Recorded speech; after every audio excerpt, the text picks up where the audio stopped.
We now want to go right to Stateville Prison, where the reunion this family has been waiting for is finally happening. 40 years in the making, two Chicago men wrongly convicted are now released from prison and finally going to be able to spend the Christmas holiday and beyond with their families. They're seeing an emotional reunion. Yeah, we're believing this is Jimmy Soto hugging his family. We know David Ayala is also coming out of Stateville tonight. The family, again, waiting 40 years for this moment, and I can't imagine what they have planned to welcome them home. Yes, and you can see the signs that they're holding there. Welcome home, Jimmy, at long last. Both men going to be released from prison soon. You see Jimmy Soto being released there from Stateville Prison in Crest Hill. They had all charges dropped today as well, and they are cleared of that crime. A very emotional reunion. You can see, I believe that's his sister there. We heard from her a little bit earlier in this newscast. And it was touching to hear her talk about her father, who sadly has passed away, but that he would have wanted to be part of this moment, that the family had always known that they were not guilty, but took 40 years for these two men to be cleared of a 1981 murder. Charges were all dropped, as Everard mentioned earlier today, and to see the smile of his sister there. Our camera's live on the scene. Regina Waldrop going to have the whole story for us at 10 o'clock tonight. You can only imagine the time that has passed, and there we are getting to Thank you so much, you what all. he has to say. Jimmy, on the outside right now, what are you feeling? What's going through your head, your heart right now? I feel excited, elated, exuberant, but as I mentioned before, a bit of righteous anger. It should not have taken 42 years for this to happen.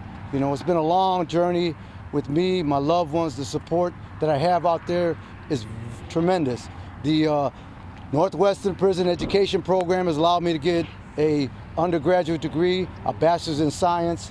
I've taken the LSAT, and my intent is to go to law school. And there's somebody sitting in the cell, a male or a female, in the IDOC who feels all hope is lost. And it's my hope I could reach back and help one of them. What kept you going all those years, Jimmy? The fact that I knew I was innocent. You know, the only other alternative is to get up, and that was not an option. There were a lot of no's along this way. There were a lot of people who didn't believe what you were saying. How did you overcome that to get to this day? I just started to do it myself. I told myself when I was in Menard that I had to take control of my own narrative, my own journey, and so I just studied. Instead of going to commissary, I invested over $3,000 in law books, you know, and this is the result. You have an army of people who never lost faith in you, who are behind you, by your side right now. What has that meant to you today and every day? Having the resources and having a support network is everything, you know, because it's the little nuances that you have to go get copies, that you have to go get things off the internet, which I couldn't do. And so with their help, I was able to accomplish and get this post-conviction done, and, you know, the rest is history. Well, unfortunately, someone can't be here tonight. Your father, you know, yeah. What would you say to him if he could hear you right now? I would tell him, man, that he never lost and he had faith in me. Regardless, he always believed in my innocence, you know. He came to visit me in Menard, probably religiously, monthly, until he had a heart attack, and then he could only come 3 times a year. I would tell him, Dad, you know, your son did what he said he was going to do, and that is get out of here. Amen. How about when you're next to your cousin David? When I'm next to my cousin David, you know, we've been separated probably for more than 23 years, and, you know, he's like a brother to me, and I would be like, you know, I know we can't pick up where we left off, but I would try to do my best to help him as he will help me to put my life back together. Jimmy, it's been over 40 years. You've missed out on a lot. What is your first steps? What's next? Well, my first step, right, is to go have a nice dinner of steak and lobster with my family and support team.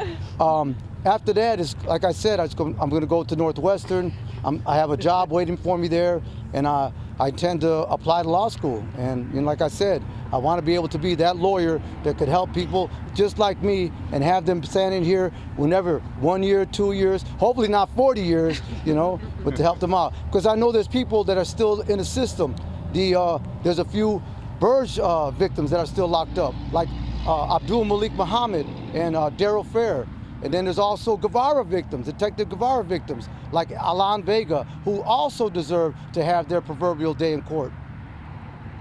Well, weeks away from Christmas. Does that make this even a little more? Oh man, that makes it all the more sweeter.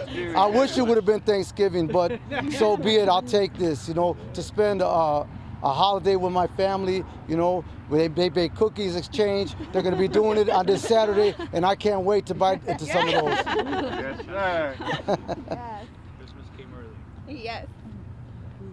Anything else you want to say? Yes, I want to say this as well, that, part of my advocacy work is trying to get parole back in Illinois or get pathways for individuals to get out.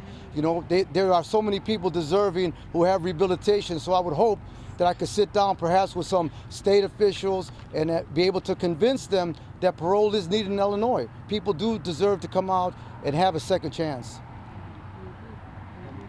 Laura, anyone else, any other family members want to share with you? Lauren? Yeah, I want to say that too. I want to say that I can't say enough about the Exoneration Project, Jennifer Blagg, Jennifer Bonjean, Ashley Collenbear. There's other people you don't know, Eric Bigsby. I mean, the volunteers. I mean, Carl Leonard. I just can't say enough about the whole team. Oh, yeah. They've all been there, and they did a tremendous amount of work to give me. Yeah, Lauren, of course. Lauren. An exuberant and thankful Jimmy Soto tonight being released from Stateville Prison and about to enjoy the simple things of a cookie exchange and looking forward to a steak and lobster dinner. After more than 40 years in prison, now exonerated, getting to spend his first Christmas with his family. We're going to have more on this story. We're waiting on the release of his cousin, who was also locked up for the same David amount of Ayala. time. That's going to happen tonight at 10. We'll be right back.